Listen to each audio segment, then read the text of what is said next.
श्रीगुरुभ्यो नमः। हरि ओम। गणानां त्वा गणपतिगं हवामहे कविं कवीनामुपमश्रवस्तमं ज्येष्ठराजं ब्रह्मणां ब्रह्मणस्पदान शृण्वन्नोतिभिस्सीदसादनं प्रणो देवी सरस्वती वाजेभिर्वाजिनेवते दीनामवित्रयवतो गणेशाय नमः सरस्वत्यै नमः श्रीगुरुभ्यो नमः। हरि ओम। ओम साईश्वराय विद्महे सत्यदेवाय धीमहि तन्नः सर्वः प्रचोदयात्। ओम जयन्ती मंगलकाली भद्रकाली कपालिनी दुर्गा क्षमा शिवदात्री स्वाहा स्वादा नमोस्तुते। ओम शांति शांति शांति। साईराम लेन Sairam. Sairam, Sharma Sairam. Greetings to our listeners from Malaysia and New Thailand. Thank you, Bhagavan, for allowing us to share this somewhat amusing story, true story, which we witnessed in Prashanti Nilayam. The time was the early 90s, 1990, 1991, thereabouts. In my diary, I have noted it. And in those days, those of you who were in Prashanti know that when you went to go for darshan, you had to leave your shoes outside the entrance for lining up. This resulted in a sea of shoes. And sometimes, if you were a little late, you literally had to walk over piles of shoes. Nothing was in order. Everything was, it was very difficult because there were no racks for putting the shoes. And sometimes when people are walking over your shoes, they get separated. And when you come out for darshan, it is a real challenge to find your shoes. In fact, sometimes your shoes would not be there at all because during darshan, there were certain beggars or little characters from the village who would come in and steal your shoes, especially if they were made of leather, and resell them to cobblers who would make new shoes with them, or they would just simply sell them if they were a nice pair of, say, running shoes. And that was their way of making some illegal income. We were warned about this before we came. We were told, don't take nice new shoes, only take your old flip-flops or jandals or shoes that you will not mind losing. And so we did adhere to this.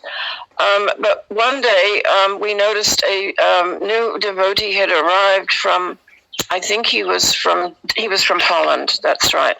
And he had a very nice pair of shoes on, very beautiful shoes. And I guess no one had told him, don't take those nice shoes because you might lose them. Because he left his shoes outside, went in and had a very nice darshan, and when he came out, his beautiful shoes were gone. He was very vocal about this and was talking to anyone who would listen to him. Someone stole my shoes. And belatedly, I remember us telling him, look, don't leave your nice shoes outside the darshan area. This has happened to many people, and we are so sorry no one reminded you of this. But he couldn't let it go. He kept on and on and on about this to the point where everyone was getting sick of listening to him. He would just come up to people he didn't know going, someone stole my shoes. What kind of place is this? How could this happen in Swami's ashram? And this is a question we often heard to do with many other things that happen in the ashram. How could this happen in Swami's ashram? Well, the next day, Swami called him for interview. And the man immediately began complaining to Swami, saying, Swami, I've come all this way from Holland for your darshan. I've spent a lot of money, and no one told me not to wear my good shoes. I wore my good shoes, and they were been taken by some robber. Swami, how can this happen in your ashram? And Swami listened. You know, he has this little way of putting his finger on his chin or his knuckles on his chin like he's listening to like an old sweet uncle. And Swami said, well, you know, that morning you were praying to me that you might have a very good darshan. But the thief was also praying to me for a good day's taking. And the thief's prayer was much more sincere, and he has much greater faith in Swami than you do. And so I had to answer the thief's prayer. The man was absolutely gobsmacked. He said later he couldn't even begin to come up with an answer for Swami, and for several hours his faith in Swami completely vanished.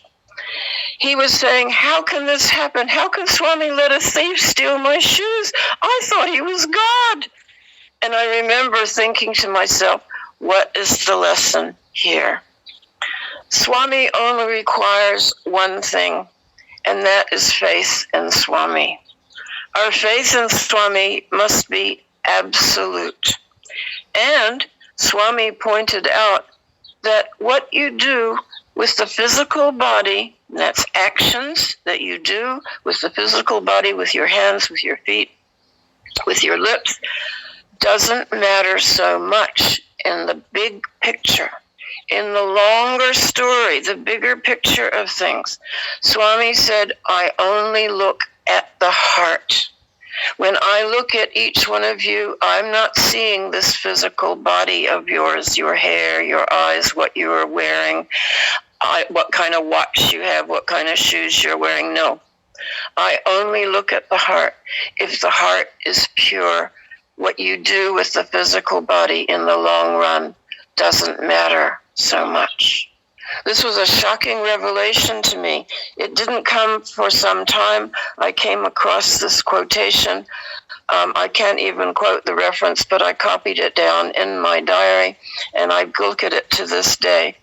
I don't know what happened to the man, whether he ever came back to see Swami, or whether his faith was increased, or whether he did the intense spiritual work and achieved that spiritual maturity to have faith only in Swami, to lay your entire being at Swami's feet and saying, Swami, one day I will be your doormat, another day I may be your crown. Please do with me as you will. I am yours and you are mine. There is no difference between us. Om Shri Sai Ram. Om Shri Sai Ram. तस्मात् कारुण्य भावेन रक्ष रक्ष साईश्वरा. हरि ओम तत्सत् श्री साईश्वरार्पणमस्तु. ओम शांति शांति शांति.